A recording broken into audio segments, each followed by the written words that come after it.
8 ildən sonra ikinci dəfə ana olmağa hazırlaşan gözəl qızımız, axır ki, dəqiqələrimiz qalıb mamiçka olmağa. Qızımız ilk dəfə uğursuz həmləlik keçirdi, uşaq qalmabdı. İkinci dəfə gəldi, müalicə olunub və hal-hazırda 5 yaşında qızımız var. Yumurtalıq polikistoz sindromu, uşaqlıq boyun çatışmamazlıq, hormonal problem və s. Üçüncü dəfə boru həmləlik keçirdib, sol borusu götürülüb. Dördüncü dəfə sağ tərəfdə boru həmləlik keçirdib, amma onda gəlib yanıma və əməliyyat zamanı borunu saxladıq, həmləliyi götürdük. Sonra qızımız istədi həmləlik olsun normal, alınmadı. Fikirləşdik kətdə süni maylanma elək. Sonra müalicələri başladıq və sağ borumuz açıldı, amma həmləlik möcüzəvi şəkildə olub. Sağ tərəfdə folikulda zəif idi, sol tərəfdə folikul yetişdi, partladı və keçdi yumurta hüceyrə. Sağa həmləlik baş verdi, sonra da bizim kinomuz başladı.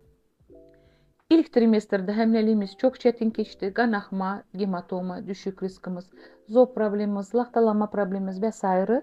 Sonra müalicələrimizi elə bildik ki, bizim problemimiz ilk dəfədə. Uşağımız 34 həftədə dünyaya gəldi və küvesiz, heç nəsiz getdilər evə. Biz öz işimizi bilirdik və bilirdik ki, bu çoxdan mənim həstəmdir, nə problemlər ola bilər. Dərmanlar gedirdi, amma 23 həftədə qızımız gəldi və uşaqlıq boynu 2 santi idi. Təcili olaraq götürdük əməliyyata. Uşaqlıq boyuna tikiş qoyuldu. Ondan sonra yataq rejimi, müalicələr və fikirləşmişdik ki, 32 həftəyə çatsaq nə gözəl olar, 34 həftəyə çatsaq nə gözəl olar, amma hal-hazırda 36 həftəyə çatdıq və gedirik ana olmağa.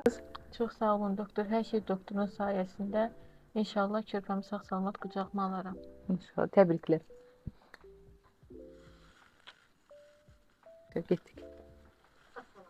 Getdik. Paka paka.